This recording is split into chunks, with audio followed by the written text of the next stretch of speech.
কোথায় যাবেন madam? JK market. ওকে বলো তোমাকে জেকে মার্কেট যেতে হবে। আমি বলছি ম্যাডাম কোথায় যাবেন? JK market. আচ্ছা বসুন।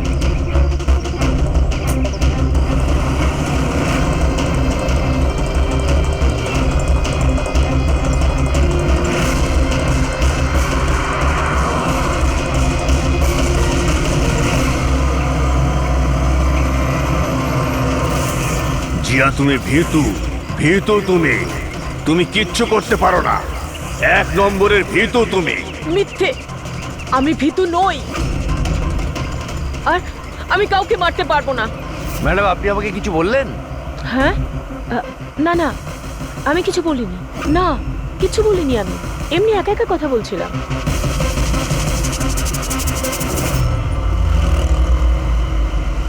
জিয়া তোমায় ওকে মারতেই হবে। তুমি ওকে বাঁচিয়ে রাখতে পারো না। তোমায় ওকে মারতেই হবে জিয়া। মেরে ফেলো ওকে। না, আমি কাউকে খুন করতে পারবো না। কারণ না, তুমি ভীতু, ভীতু। তুমি শুধু কথাই বলতে পারো, শুধু কথা।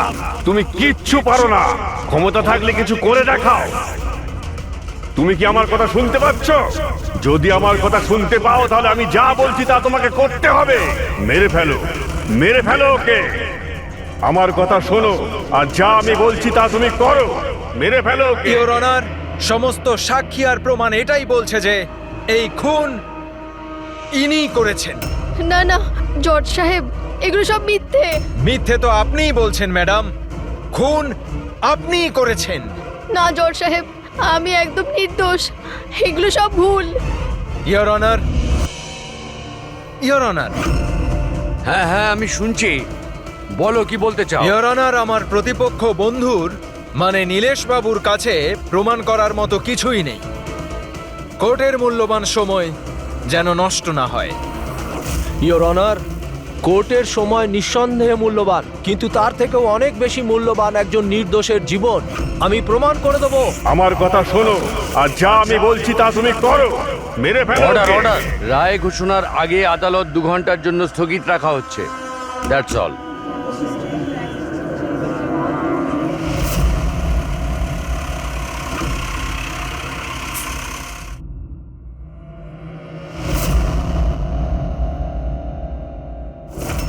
শোনো, তোমাকে ওকে মেরে ফেলতে হবে। তুমি এটা করতে পারো। ওর বেঁচে থাকার কোনো অধিকার নেই। ওকে মরতেই হবে। ওকে মেরে ফেলো, ওকে মেরে ফেলো তুমি।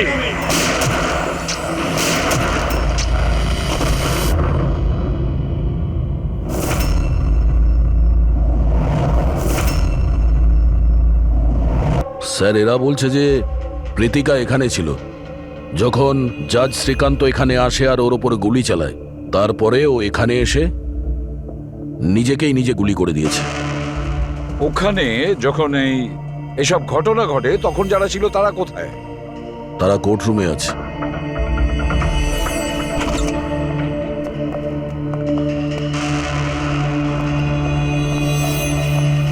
আচ্ছা, একটু ডিটেলসে বলবেন এখানে কি হয়েছিল? স্যার, এই কেসটার শুনানি চলছিল। জজ সাহেবের শরীরটা হঠাৎ খারাপ হয়েছিল। উনি 2 ঘন্টার বিশ্রাম নিয়েছিলেন। আর হঠাৎই নিজের চেম্বারে এসে নিজেকে আর অভিযুক্তকে গুলি করে মারেন। কিন্তু ওনার কাছে তো বন্দুক থাকতো না। ওনার কাছে বন্দুক কোথা থেকে এলো? সে তো আমরাও বলতে পারছি না যে গান এলো কোথা থেকে, তবে ওনার কাছে একটা গান ছিল। তার মানে বন্দুকের ব্যবস্থা আগে থেকেই করে রেখেছিল। মনে হচ্ছে জজ সাহেব পুরো প্ল্যান করেছিলেন প্রীতিকাকে খুন করার জন্য। মনে তো তাই হচ্ছে। আচ্ছা, জজ সাহেবের এই কেসের সঙ্গে কোনো পার্সোনাল ইনভলভমেন্ট ছিল? না না স্যার, সেরকম কিছু নয়। প্রীতিকার সাথে কোনো ব্যক্তিগত শত্রুতা? জজ সাহেব তো খুবই বুঝদার মানুষ ছিলেন। কেসের প্রত্যেকটা দিক খুব মনোযোগ সহকারে লক্ষ্য করতেন স্যার। বেশ কয়েকদিন ধরে আমার এটাই মনে হচ্ছিল যে কিছু না কিছু গন্ডগোল আছে। ম্যাম, তাহলে কি জজ সাহেবের শরীর ভালো ছিল না? সেটা তো আমি জানি না, কিন্তু কিন্তু হ্যাঁ, উনি অদ্ভুত অদ্ভুত আওয়াজ শুনতে পাচ্ছিলেন। এমনই একটা ঘটনা হয়েছিল। কি গো, এসো, খেতে দিচ্ছি তো।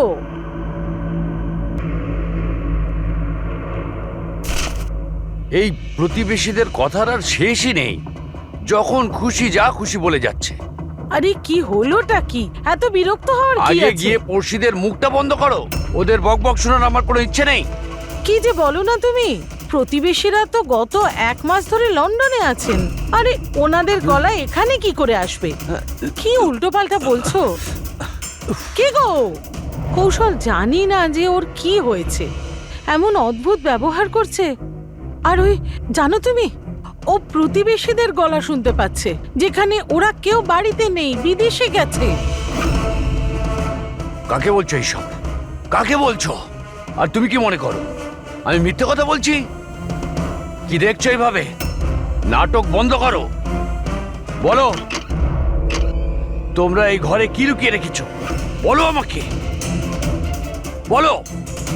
আমি সব জানি, সব জানি আমি। তুমি আমাকে পাগল করার চেষ্টা করছো না? হ্যাঁ, কি যে বলো না তুমি, কি হয়েছে তোমার? হ্যাঁ, নিজের অবস্থা দেখো, কি দশা হয়েছে তোমার। আর এখানে কেউ নেই, কার গলা শুনতে পাচ্ছ তুমি? নন্দিনী, আমি ওদের কথা শুনতে পাচ্ছি। এখানেই আছে, এখানেই আছে, কিন্তু আমি কারো কথা শুনবো না, কারোর কথা শুনবো না। আচ্ছা, ওনার কোনো মানসিক রোগ ছিল না তো? না না স্যার, 15ই এপ্রিল অবধি তো উনি ভালোই ছিলেন। কিন্তু হ্যাঁ, রেড ক্যান্ডি হসপিটালে যে গেলেন, তারপর থেকেই এই সমস্ত ঘটছে। Red candy hospital? হ্যাঁ, স্যার, এই হসপিটালে গিয়ে দেখি কি হয়েছিল ওখানে যে হঠাৎ এই জজ সাহেব এরকম ব্যবহার করতে শুরু করলেন। স্যার, এই কেসটায় তাহলে আর বাকি কি রইল? যেই লোকটা খুন করেছিল সেই নিজেকে মেরে ফেললো। সেটাই তো খোঁজ নিতে হবে ফেডরিক, সেটাই তো খোঁজ নিতে হবে যে একজন জজ সাহেব তার সামনের অভিযুক্তকে কেন গুলি করলেন, আর খুনি বা কেন করলেন, আর তাছাড়াও তারপরে নিজেকে উনি গুলি করলেন কেন? স্যার, হসপিটাল অথরিটি বলল যে জজ সাহেব এখানে সাইকিয়াট্রিক ট্রিটমেন্টের জন্য নয়, বরঞ্চ ডেন্টিস্টের সঙ্গে কথা বলতে এসেছিলেন। ডেন্টিস্টটা কে? Sir, doctor Raman. Hello sir, বলুন আপনাদের কি হেল্প করতে পারি? এখন তো আপনি ডক্টর রমনকে ডাকুন, আর সঙ্গে ওর অ্যাসিস্ট্যান্ট। ডক্টর রমন 15ই এপ্রিল জজ সাহেব শ্রীকান্ত আপনার সঙ্গে দেখা করতে এসেছিল। আগে হ্যাঁ স্যার, কিন্তু ওনার মৃত্যুর সাথে আমার কি সম্পর্ক? আমাকে কেন জিজ্ঞেস করছেন? আমরা এটা জানতে চাইছি যে যখন আপনি ওনাকে দেখেছিলেন তখন ওনার কি মাথার কোনো সমস্যা ছিল? না স্যার, আমি তো সেরকম কিছু দেখিনি। স্যার, ওনার মানসিক কোনো রকম রোগ ছিল না। উনি 9 বছর ধরে ডক্টর রমনের পেশেন্ট। 9 বছর ধরে? তার মানে আপনারা ওনার সম্বন্ধে অনেক কিছুই জানেন। অনেক কিছু নয় স্যার, সব কিছু। আচ্ছা, আর কি জানেন একটু বলতে পারবেন? আপাতত এইটুকুই বলতে পারি যে উনি খুব শর্ট টেম্পার্ড ছিলেন, খুব তাড়াতাড়ি উনি রেগে যেতেন, বাট মানসিক অসুস্থ নয়। যদি ওনার কোনো মানসিক রোগই না থাকে তাহলে উনি আওয়াজগুলো কেন শুনতে পেতেন? কি হয়েছিল কি ওনার? কিন্তু স্যার, আপনি এর মধ্যে মেডিকেল এক্সপ্লেনেশন কেন খুঁজছেন? আমরা এতটা মেডিকেল এক্সপ্লেনেশন কেন খুঁজছি? দয়া, কোনো লোক হঠাৎ করে কারোর ওপরে এভাবে কেন গুলি চালাবে? সে কি নর্মাল মানুষ? না, কিছু না কিছু গোলমাল আছে, কিছু তো একটা আছে, কিন্তু কি?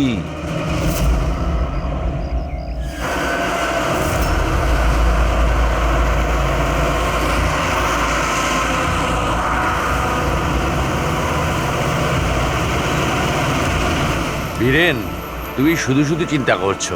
সিকিউরিটির দায়িত্ব যখন ধনঞ্জয় নিয়েছে তখন আমরা নিরাপদে পৌঁছে যাব।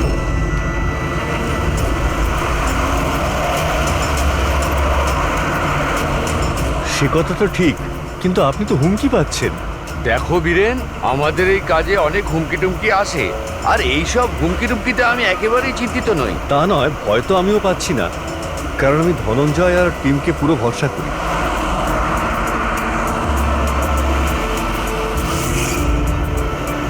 স্যার, আমরা হলের 500 মিটার পর্যন্ত কাউকে যেতে দিচ্ছি না, আর সব জায়গায় সিসিটিভি লাগানো রয়েছে। এটা খুব সহজ ধনঞ্জয়, ভীতু হয়েও না। আমি জানি এই কাজ তুমি সম্পূর্ণ করবে, তাও একেবারে নিজের হাতে। তুমি শুনতে পাচ্ছ তো ধনঞ্জয়? তুমি ভীতু নও, ভীতু নও, তুমি ভীতু নও, তুমি এই কাজটা সম্পূর্ণ স্যার। করবে। ব্লক বিয়ের অ্যারেঞ্জমেন্টের ব্যাপারে তুমি কি বলছিলে? স্যার আমি ব্লক বীর সম্বন্ধে কথা বলিনি। স্যার আপনি ঠিক আছেন তো? আপনার শরীর খারাপ মনে হচ্ছে। আমার শরীর ঠিক আছে, একদম ঠিক আছে।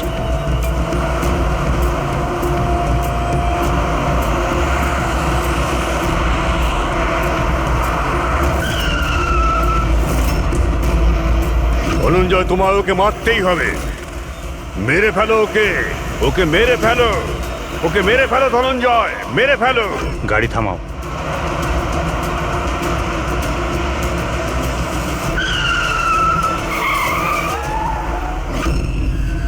এখানে গাড়ি থামালো কেন?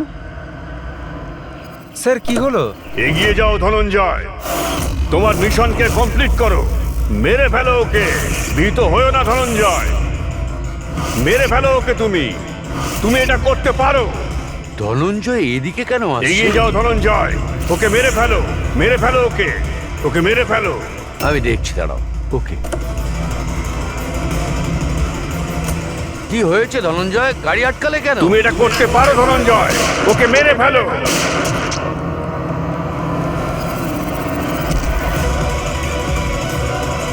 ও মাই গড,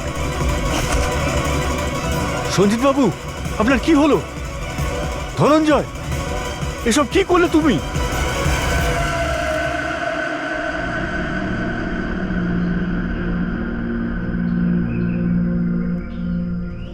মন্ত্রী সিকিউরিটি ইনচার্জ উনিই ছিলেন? হ্যাঁ স্যার, ধনঞ্জয় বাবু উনি ইনচার্জ ছিলেন।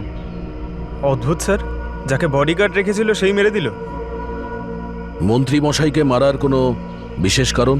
স্যার এটা তো ধনঞ্জয় স্যারই বলতে পারবেন। আচ্ছা একটা কথা বলো, গুলিটা ভেতর থেকে মেরেছে না বাইরে থেকে? স্যার গাড়ির বাইরে থেকে মেরেছে। ধনঞ্জয়, ধনঞ্জয়, শকে আছে মনে হচ্ছে। তোমরা কোথায় যাচ্ছিলে? স্যার একটা চিলড্রেন ফাউন্ডেশনের মিটিং ছিল, ওখানে যাচ্ছিলাম। আমাদের গাড়ি আগে ছিল আর মিনিস্টারের গাড়ি পেছনে। আর আমি ধনঞ্জয় স্যারের সাথে সিকিউরিটির ব্যাপারে কথা বলছিলাম, কিন্তু উনি আমার কোনো কথায় মনোযোগ দিচ্ছিলেন না। আর কেমন কেমন যেন বিহেভ করছিলেন স্যার, আর দেখে মনে হচ্ছিল যেন খুব টেনশনে আছে। আমি জিজ্ঞেস করলাম কি হয়েছিল, উনি কেমন উল্টোপাল্টা কথা বলতে লাগলেন। স্যার, জজ শ্রীকান্তের সঙ্গেও তো এটাই হয়েছিল। আচ্ছা, এই দুটো কেস একই রকম নয় তো? আর কেউ ছিল মন্ত্রীবাবুর সঙ্গে? স্যার বীরেনবাবু। বীরেনবাবু, হ্যাঁ স্যার। আপনি মন্ত্রীবাবুর সঙ্গে ছিলেন তো? হ্যাঁ স্যার, আমি ছিলাম। মন্ত্রীমশাই আপনাকে কিছু বলেছেন এই ধনঞ্জয়ের ব্যাপারে? স্যার, মিনিস্টার সবসময় ধনঞ্জয়ের প্রশংসাই করতেন স্যার। ওনার প্রাণ সংশয় ছিল। এই কিছুদিন আগেই ধনঞ্জয় ওর প্রাণ বাঁচিয়েছিল। বড় অদ্ভুত ব্যাপার স্যার, কিছুদিন আগে যেই লোকটা নেতার প্রাণ বাঁচালো, আজ সেই লোকটাই তাকে খুন করলো। আচ্ছা, গুলি মারার পরে ধনঞ্জয় পালিয়ে যাওয়ার চেষ্টা করেছিল? না স্যার, বরং নিজেকে গুলি মারার চেষ্টা করেছিল। স্যার, অনেক কষ্ট করে সিকিউরিটি গার্ডরা ওকে আটকেছিল স্যার। অদ্ভুত ব্যাপার স্যার। জজ শ্রীকান্ত খুন করার পরে নিজেকে নিজে গুলি মেরে দিয়েছিল, আর এও নিজেকে গুলি করার চেষ্টা করেছিল। একটা কাজ করা যাক, ধনঞ্জয়কে বিউরোতে নিয়ে যাই, ওখানে গিয়েই জিজ্ঞাসাবাদ করব আমরা।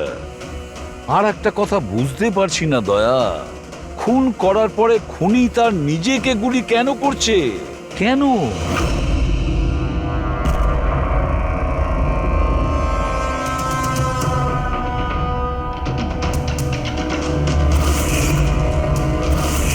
বস, ডক্টর রেনু, ইনি ক্রিমিনাল সাইকোলজির উপর রিসার্চ করছেন। হ্যাঁ, এই দুজনের কেস এনাকে বলা হয়েছে? Yes boss.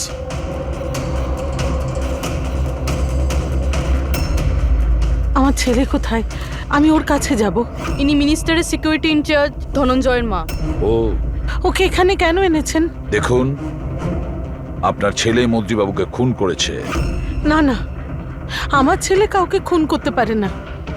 ও তো নিজেই অসুস্থ, ওর মানসিক পরিস্থিতি ঠিক নেই। কি কি অসুখ হয়েছে আপনার ছেলের? গত কিছুদিন ধরে ও কিছু কিছু আওয়াজ শুনতে পেত।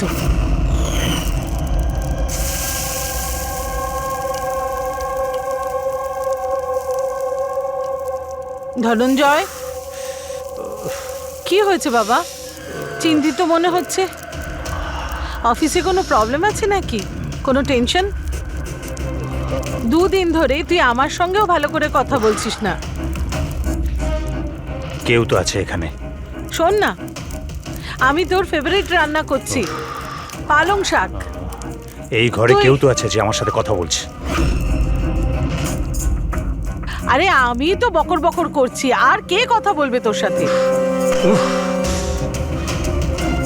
কেউ তো আমাদের ছাড়াও আছে এই বাড়িতে যে আমার সাথে কথা বলছে। মা, মা, কেউ তো আছে এই বাড়িতে আমাদের ছাড়াও। মা, আমার অদ্ভুত সব আওয়াজ আসছে কানে।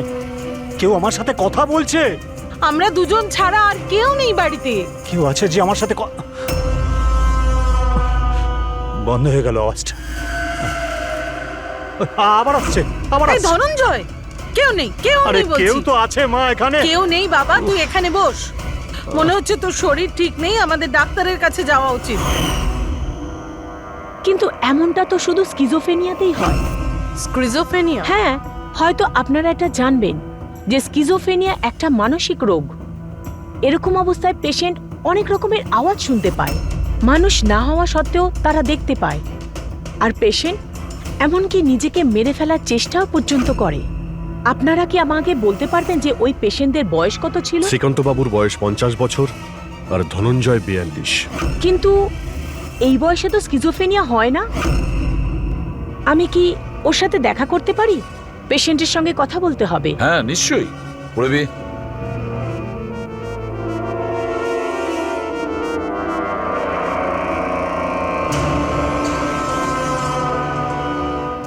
ধনঞ্জয়, তুমি সঞ্জিতকে কেন মেরেছ? তোমায় কিছু জিজ্ঞেস করলাম। ধনঞ্জয়, তুমি সঞ্জিতকে কেন মেরেছ? অদ্ভুত সব আওয়াজ কানে আসছিল যে আমাকে উত্তেজিত করছিল। বলছিল যে আমি একটা কাপুরুষ। কাপুরুষ আমি একটা। আমি কারো খুন করতে পারবো না। আর ওই আওয়াজটা আমায় এমন উত্তেজিত করলো যে আমি খুনই করে দিলাম।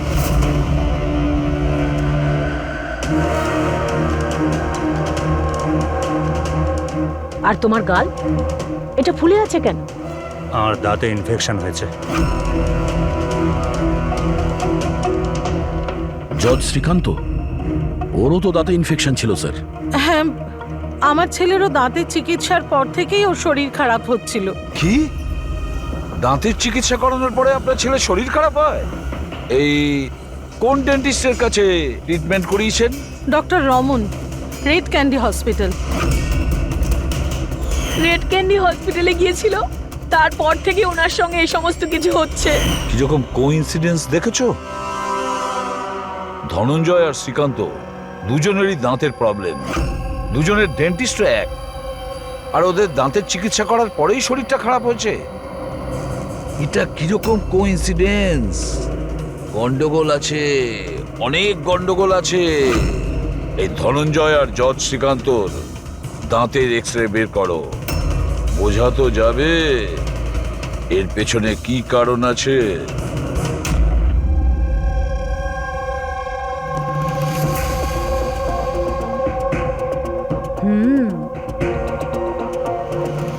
এটা কি হতে পারে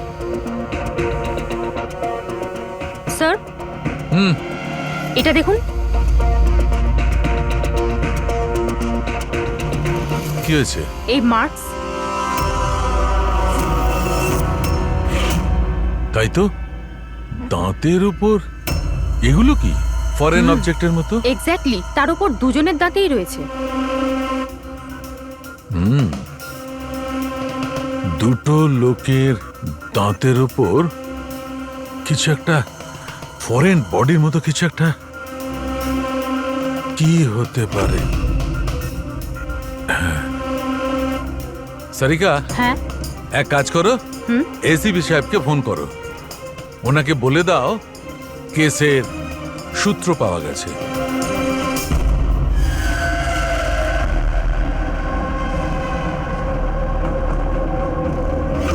এই দেখো বস, দুজনের দাঁতের উপরই এই ধরনের চিপ। এটা তো বাঘ দেখছি। হ্যাঁ স্যার, আপনি ঠিকই বলেছেন। স্যার এটা তো গোয়েন্দাগিরিতে ব্যবহার করার জন্য ট্রান্সমিটারের মতো। বস, এর জন্যেই শ্রীকান্ত আর ধনঞ্জয় ওই আওয়াজ শুনতে পেত। তাহলে এই চিপটা ট্রিগারের কাজ করছিল, এর মাধ্যমে ওই উস্কানির শব্দ ওর কানে পৌঁছচ্ছিল, আর সেই জন্যই ওরা খুন করতে বাধ্য হচ্ছিল। আমার তো মনে হয় এই কাজটা ডক্টর রমনেরই। উনিই দাঁতের চিকিৎসা করেছেন। জিজ্ঞাসাবাদ করতে হবে ডক্টর রমনকে, আর একজন এক্সপার্টকেও ডাকো। আর ট্রান্সমিটারের ব্যাপারে পুরো ব্যাপারটা আমাদের জানতে হবে। ডক্টর রমন, দাঁতের মধ্যে ট্রান্সমিটার লাগাতেও আপনি শুরু করে দিয়েছেন? ট্রান্সমিটার? হ্যাঁ।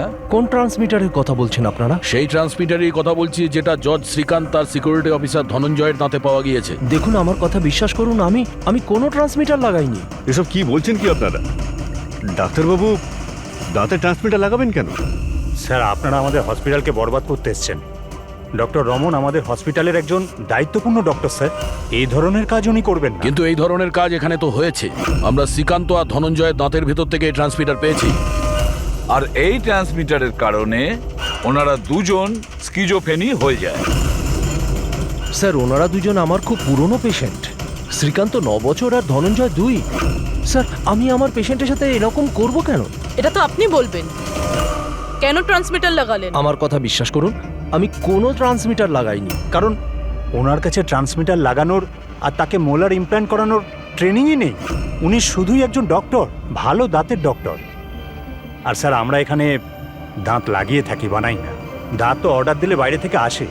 কোথা থেকে অর্ডার করেন আপনারা দাঁত? ডেনজা বায়োকেয়ার। ডেনজা বায়োকেয়ার।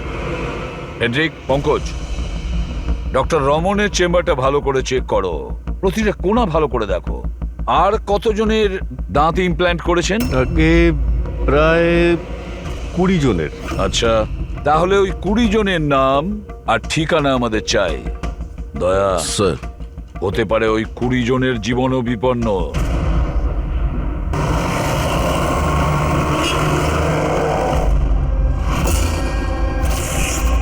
কিছু বুঝতে পারছো? হ্যাঁ স্যার, একটু একটু বুঝতে পারছি। এই ট্রান্সমিটারটা ছোট্ট হলেও বেশ পাওয়ারফুল। কতটা রেঞ্জের? তাও ধরুন 15 থেকে 20 মিটার হবে। এই ট্রান্সমিটারের সাহায্যে কাউকে কন্ট্যাক্ট করতে চাইলে 15 থেকে 20 মিটারের মধ্যে থাকতে হবে। এর কি ফ্রিকোয়েন্সি ট্র্যাক করা যাবে? নিশ্চয়ই ট্র্যাক করা যাবে, কিন্তু তার আগে আমাদের জানতে হবে এই ট্রান্সমিটার কত হার্জে কাজ করে। তাহলে খোঁজ নাও এটা কত হার্টজে কাজ করছে, কারণ ফ্রিকোয়েন্সিটা আমাদের জানা দরকার। যেখানে এর ফ্রিকোয়েন্সি অ্যাক্টিভ হবে সেখানেই আমাদের খুনি থাকবে। ঠিক আছে স্যার, আপনি একটু সময় দিন, আমি যত তাড়াতাড়ি সম্ভব বলছি। ঠিক আছে। এই কেসটা ঘুরে ফিরে ডক্টর রমনের দিকেই ইশারা করছে। সব সন্দেহের তীর ওর দিকেই যাচ্ছে। কিন্তু স্যার, উনি ওনার পুরনো পেশেন্টকে খুন কেন করবেন? হ্যাঁ স্যার, হসপিটাল অ্যাডমিনিস্ট্রেটর বলছিল যে এইরকম ট্রান্সমিটার বানানোর ক্ষমতা ডক্টর রমনের নেই। সন্দেহের মধ্যে এই কবিতার বীরেনও তো আছে। হতে পারে এদের মধ্যেই কেউ মেরেছে। হতে পারে দয়া, নিশ্চয়ই হতে পারে। কিন্তু সে যেই হোক, সে 15 থেকে 20 মিটারের মধ্যেই কাজ করেছে। আর ওই 20 জনের ব্যাপারে কি খোঁজ নিয়েছো? না স্যার, ওদের মধ্যে কোনো কানেকশন নেই। এমনকি শ্রীকান্ত আর ধনঞ্জয়, ওরাও একে অপরকে চিনত না। তবু বলছি, তুমি ওই 20 জনের কাছে যাও, জিজ্ঞাসাবাদ করো ওনাদের সাথেও কি একই ঘটনা ঘটছে যেটা শ্রীকান্তের সঙ্গে হয়েছে। আরো একটা কথা, লয়ারের চেম্বার আর চেম্বুর খোঁজ নাও, ওখানে কটা সেলফোন অ্যাক্টিভ ছিল ওই খুনের সময়। আর দয়া, আর ওই দাঁত তৈরির কোম্পানিতে খোঁজ নাও, দেখো কে এমন আছে যে দাঁতের মধ্যে ট্রান্সমিটার ফিট করে দেয়।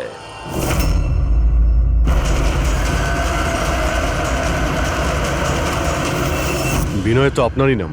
হ্যাঁ, আমার নামই বিনয়। সরি, চিনতে পারলাম না। আমরা সিআইডি অফিসার। কেন স্যার, আমি কি কোনো ভুল করেছি? না না, আপনি কোনো ভুল করেননি। অ্যাকচুয়ালি আমরা একটা কেসের ব্যাপারে জিজ্ঞাসাবাদ করতে এসেছি। আপনার দাঁতের মধ্যে কোনো প্রবলেম ছিল না? হ্যাঁ। আচ্ছা, চিকিৎসা কোথায় করেছিলেন আপনি? Red candy hospital. আচ্ছা, ট্রিটমেন্ট করানোর পরে আপনার কোনো সমস্যা হয়েছে? আই মিন, কোনো অদ্ভুত ধরনের শব্দ শুনতে পাচ্ছেন, বা মানে কেউ কোনো অর্ডার দিচ্ছে কিছু করার জন্য? না, সেরকম কিছু নয়, তবে 2-1 ব্যথা হয়েছিল। সে তো নর্মাল, দাঁত লাগাবেন যখন একটু আধটু ব্যথা তো করবে। ঠিক আছে, যদি কোনো সমস্যা হয় তাহলে আপনি অবশ্যই আমাদের বলবেন। আর হ্যাঁ, অচেনা কারোর কোনো কথা শুনবেন না, আর কেউ যদি ডাকে কোনো অচেনা জায়গাতে যাবেন না। ওকে, ঠিক আছে, ঠিক মনে আছে। রাখবেন কথাগুলো। ঠিক আছে। ডক্টর রমন খুবই ভালো। দাঁত লাগানোর পর আমার খুব একটা কিছু প্রবলেম হয়নি। আপনি কোনো আওয়াজ শুনতে পান? কি বললেন বুঝলাম না। না, যাদেরকে ডক্টর রমন দাঁত লাগিয়েছে তাদের মধ্যে কয়েকজন অদ্ভুত ধরনের আওয়াজ শুনতে পাচ্ছেন। না, আমার সাথে তো এরকম কিছুই হয়নি। আচ্ছা, যদি আপনার সঙ্গে এমন কিছু হয় আপনি কিন্তু আমাদের ইনফর্ম করবেন। Yeah sure. আপনারা এখানে দাঁত বানান না মিনিয়েচার ট্রান্সমিটার? মানে কি স্যার? মানে এটাই যে এখানে দাঁতের মধ্যে ট্রান্সমিটার ফিট করা হয়, খুন করার ষড়যন্ত্র করা হয় এখানে। হ্যাঁ, না স্যার, আপনাদের কোথাও ভুল হচ্ছে স্যার। আমরা এই ধরনের ইলিগাল কাজ এখানে করি না। ইল্লিগাল কাজ হয়েছে এখানে। এই দেখুন, রেড ক্যান্ডি হসপিটালে আপনারাই দাঁত পাঠিয়েছিলেন তাই না? আগে হ্যাঁ ম্যাডাম। তার ভিতরে ট্রান্সমিটার ফিট করা ছিল। জজ শ্রীকান্ত আর সিকিউরিটি অফিসার ধনঞ্জয়ের দাঁত এখানেই বানানো হয়েছিল না? দাঁড়ান স্যার, চেক করে বলছি।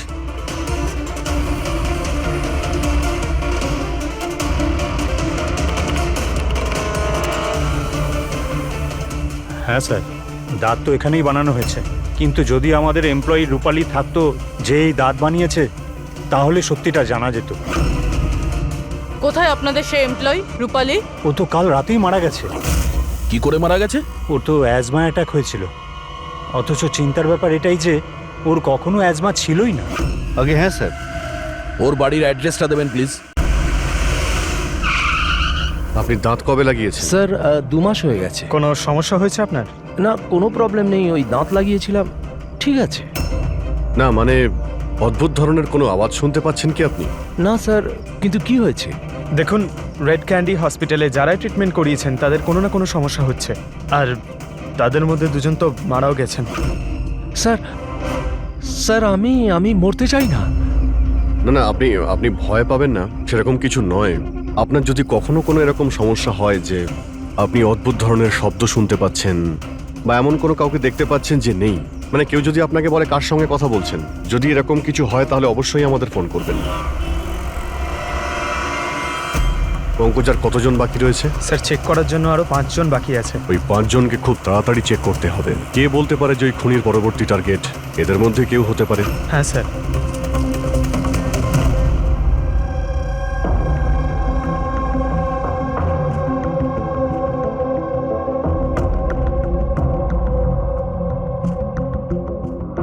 হ্যাঁ শোনো, কিছু জানতে পারলে? স্যার, আমি প্রায় জেনে ফেলেছি, আর একটু সময় দিন। স্যার, হ্যাঁ প্যাট্রিক। জজ সাহেব আর সঞ্জিতের সম্পর্ক আছে স্যার। আচ্ছা, এরকম সম্পর্ক? স্যার, এই কেস ফাইলটা দেখুন। 2009 সালে একজন ডাক্তার রিসার্চ করছিলেন, কিন্তু ওনার গ্রান্ট এই নেতা ক্যান্সেল করে দিয়েছিলেন। আর ডক্টরের প্র্যাকটিস করার লাইসেন্স ক্যান্সেল করেছেন মিনিস্টার সঞ্জিত, আর ওর শাস্তি ঘোষণা করেছে শ্রীকান্ত বাবু, আর নাম হলো ডক্টর ললিত। স্যার, এই ডক্টর ললিত আসলে কে? খোঁজ নিতে হবে ডক্টর ললিত কে আর কি ব্যাপারে তিনি রিসার্চ করছেন। তো আপনার মেয়ে টুথ ইমপ্ল্যান্ট করিয়েছে? হ্যাঁ, এই তো 2 দিন আগেই ইমপ্ল্যান্ট করিয়েছে রেড ক্যান্ডি হসপিটাল থেকে। স্যার, যেদিন থেকে টুথ ইমপ্ল্যান্ট করিয়েছে অদ্ভুত অদ্ভুত কথা বলে আর খুব ভয় পেয়ে থাকে। মা, মা, কি হলো? কিছু চাই? বাড়িতে কেউ এসেছে? কেউ আসেনি তো। না মা, কেউ তো এসেছে। আমি আছি, তুই আছিস, আর বাবা তো হংকং এ গেছে। আর কেউ এলে তো বেল বাজাবে। বেলও তো বাজেনি। জানি না মা, কি হচ্ছে। ঘুম থেকে ওঠার পর থেকেই মনে হচ্ছে যেন বাড়িতে কেউ আছে, আর আমার ব্যাপারে নানা রকমের কথা বলছে। বুঝতেই পারছি না। তোর শরীর ঠিক আছে তো? কোনো স্বপ্ন দেখেছিস নাকি? না মা, কোনো স্বপ্ন দেখিনি। মনে হচ্ছে না আমার কানে বাজছে সবকিছু। মা, প্লিজ একটা কাজ করো, আমার জন্য 1 কাপ চা দাও আমার ঘরে। আমার মাথা পুরো ঘুরছে। তো এখন জিয়া কোথায়? ওকে ব্যান্ড্রার একজন সাইকোলজিস্টের কাছে পাঠিয়েছি। দেখুন, আপনি এক্ষুনি ওই সাইকিয়াট্রিস্টের অ্যাড্রেসটা দিন। ওর সঙ্গে দেখা করাটা খুবই জরুরি। নাম্বারটা নিয়ে নাও। হ্যাঁ। জিয়া, আজ তোমাকে ওই কাজটা কমপ্লিট করতেই হবে। তোমাকে যেভাবেই হোক ওকে মারতেই হবে। ওকে বাঁচিয়ে রাখলে চলবে না। যত তাড়াতাড়ি হোক মেরে ফেলো ওকে। ওকে মেরে ফেলতেই হবে।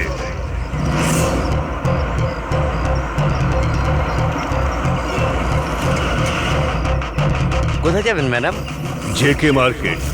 ওকে বলো তোমাকে জেকে মার্কেট যেতে হবে। আমি বলছি ম্যাডাম কোথায় যাবেন?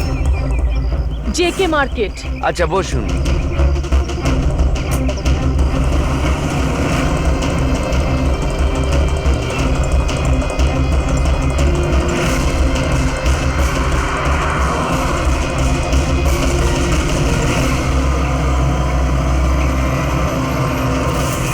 জিয়া, তুমি ভীতু। ভীতু তুমি। তুমি কিচ্ছু করতে পারো না। 1 নম্বরের ভীতু তুমি। মিথ্যে, আমি ভীতু নই, আর আমি কাউকে মারতে পারবো না। ম্যাডাম আপনি আমাকে কিছু বললেন? হ্যাঁ, না না, আমি কিছু বলিনি। না, কিছু বলিনি। আমি এমনি একা একা কথা বলছিলাম।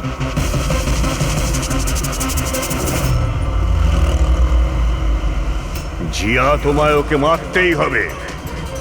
তুমি ওকে বাঁচিয়ে রাখতে পারো না। তোমায় ওকে মারতেই হবে জিয়া। মেরে ফেলো ওকে। না, আমি কাউকে খুন করতে পারবো না। কারণ না। আরে দাদা, গাড়ি কেন থামিয়ে দিলেন? ম্যাডাম গাড়ি আর আগে যাবে না। কেন যাবে না? আমি তো বললাম ম্যাডাম গাড়ি আর আগে যাবে না। যাবেন না যখন তো আগে বলতে পারতেন। ম্যাডাম আপনি নামবেন না আমি গাড়ি থেকে নামবো?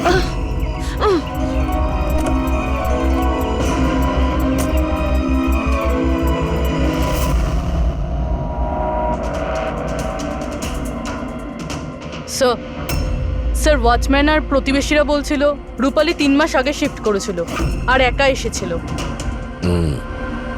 একটু চেক করি ভালোভাবে।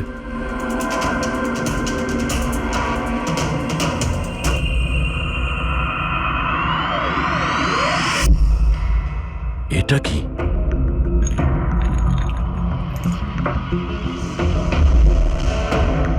এতগুলো ইয়ার ট্রান্সমিটার?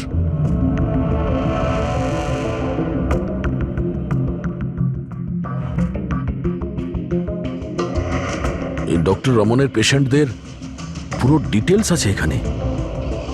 এই দেখো। স্যার, এই জিয়া তো সেই যার ব্যাপারে অভিজিৎ স্যার আমাদের বলেছিল। স্যার, এই রূপালী এ কারোর হাতের পুতুল ছিল না তো? হতে পারে। হতে পারে খুনি জেনে গেছে যে আমরা রূপালী পর্যন্ত পৌঁছে যাব, তাই মেরে দিয়েছে ওকে।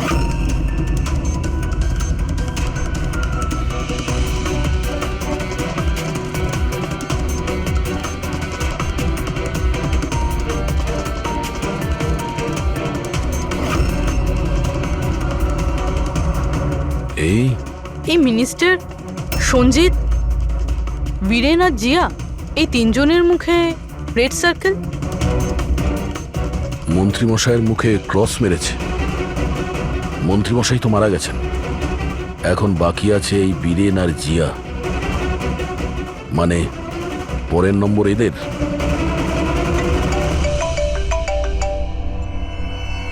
হ্যাঁ অভিজিৎ। দয়াই জিয়া সাইকিয়াট্রিস্টের সঙ্গে দেখা করতে গিয়েছিল, কিন্তু ওখানেও পৌঁছয়নি। আচ্ছা, আমরা এখানে রূপালীর বাড়িতে একটা ফটো পেয়েছি যার মধ্যে মন্ত্রীমশাই, সঞ্জিত, বীরেন আর জিয়া আছে।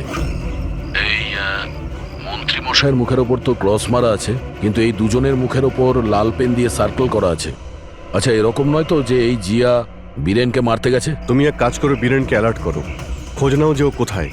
ততক্ষণ আমি জিয়ার লোকেশন ট্র্যাক করছি আর তারপর দেখা করছি। ওকে? ইয়া। পুরবি, একটু বীরেনকে ফোন করো তো।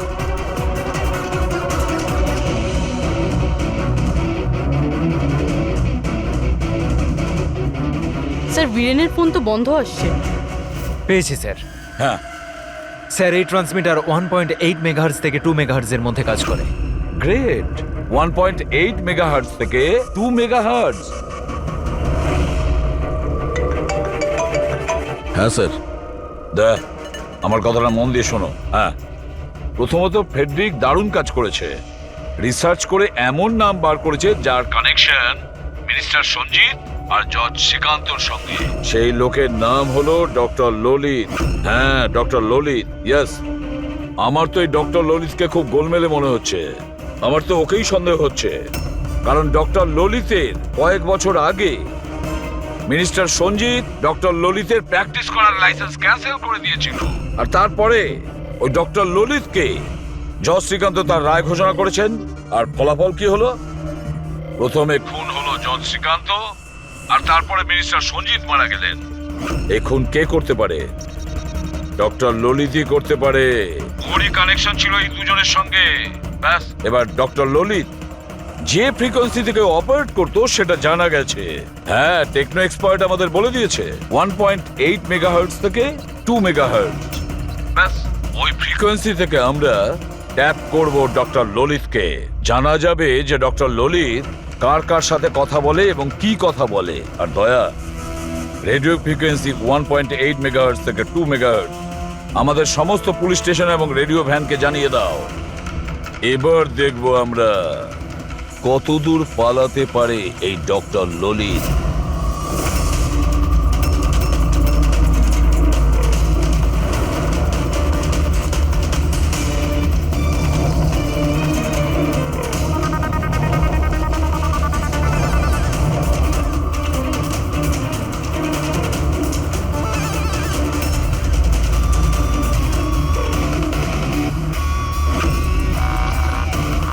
এই ফ্রিকোয়েন্সিতে কোনো কিছু নজরে আসছে না? যখনই কথা বলবে ধরা পড়ে যাবে। পুরো মুম্বাই এই ফ্রিকোয়েন্সিটাকে প্রত্যেক 5 কিলোমিটার অন্তর ট্র্যাক করছে। যদি জিয়া বীরেনকে মারতে যায় তাহলে সেই খুনি 1.8 বা 2তে নিশ্চয়ই আসবে।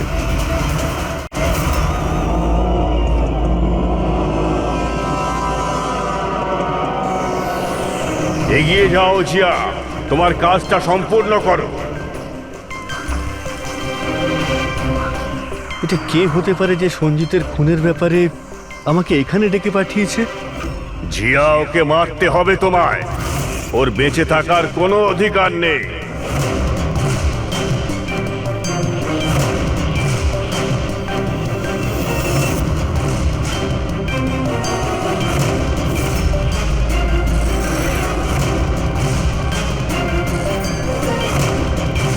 বেশি চিন্তা করো না, ওকে মেরে দাও।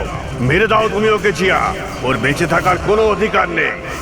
ওর দিকে তাকাও, ভালো করে দেখো ওকে, ও তোমার সামনে রয়েছে। কিল হিম। ওর বেঁচে থাকার কোনো অধিকার নেই। ওরই গলার আওয়াজ। ফ্রিকোয়েন্সি লোকেট করো। দেখো, নিজের ব্যাগ থেকে গান বের করো।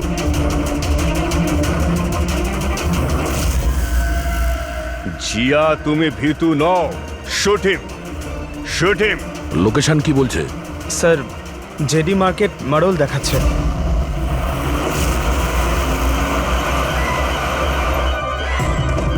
কামান জিয়া, মারো, মারো ওকে, মারো ওকে। স্যার, এসব কি হচ্ছে? ও আমাকে কেন মারতে চাইছিল? কেউ আমাকে ফোন করে বলে যে সঞ্জিতের খুনির ব্যাপারে আমাকে বলবে। ঘাবড়াবেন না, এটা একটা প্ল্যান ছিল। আপনি এখন সেফ আছেন, আপনি যেতে পারেন। ওকে স্যার, আমি যাচ্ছি। ওই খুনি এখানেই কোথাও আছে, ভিড়ের মধ্যে মিশে রয়েছে। সিগন্যাল তো এখানেই দেখাচ্ছে, এখানে।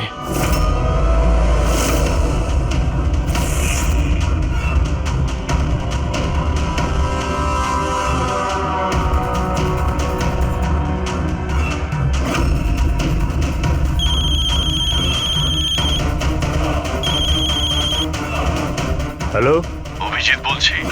মাঝে মধ্যে আমাদের সঙ্গে দেখা করো। আর এদিক ওদিকে কি দেখছিস?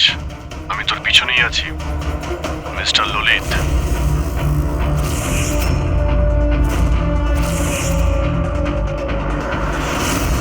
হসপিটালের অ্যাডমিনিস্ট্রেটর পবন। অপরাধী যতই তার নাম বদলাক আর তার বেশ বদলাক, একদিন না একদিন তাকে ধরা পড়তেই হয়। কি, চলো।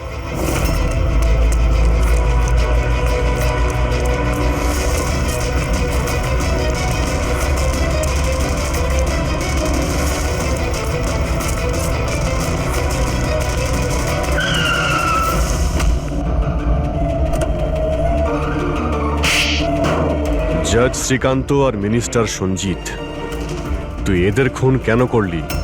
প্রতিশোধ নিতে চেয়েছিলাম। প্রতিশোধ। ওরা আমার জীবন বরবাদ করে দিয়েছিল। এরকম প্রতিশোধ? আমি নামকরা ডাক্তার ছিলাম। স্কিজোফ্রেনিয়া নামক একটা অসুখের উপর তার ট্রিটমেন্টের জন্য আমি এক্সপেরিমেন্ট করছিলাম।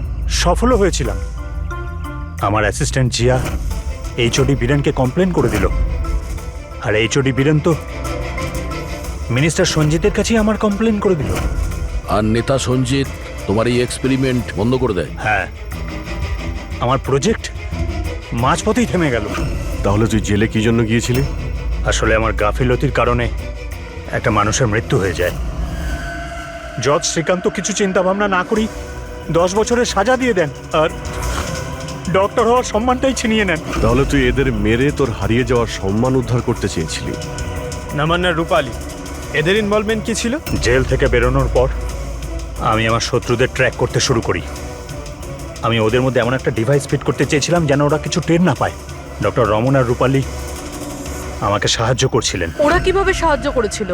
জজ শ্রীকান্ত আর জিয়ার দাঁতের সমস্যা হয়েছিল। ওরা ওদের চেক আপের জন্য ডক্টর রমনের ক্লিনিকে আসা যাওয়া করত। নেতা সঞ্জিতের দাঁতে কোনো সমস্যা ছিল না, কিন্তু তার বডিগার্ড ধনঞ্জয়ের দাঁতে প্রবলেম ছিল। আমি ওকে ফ্রি ডেন্টাল চেক আপের লোভ দেখালাম আর ডক্টর রমনের ক্লিনিকে পাঠিয়ে দিলাম। ডক্টর রমন ওকে নতুন দাঁত লাগানোর পরামর্শ দিলেন। আর আমার কথাতেই রূপালী ওর দাঁতের মধ্যে ডিভাইস ফিট করে দিল। আর রূপালী এসব করতে রাজি হলো? হ্যাঁ,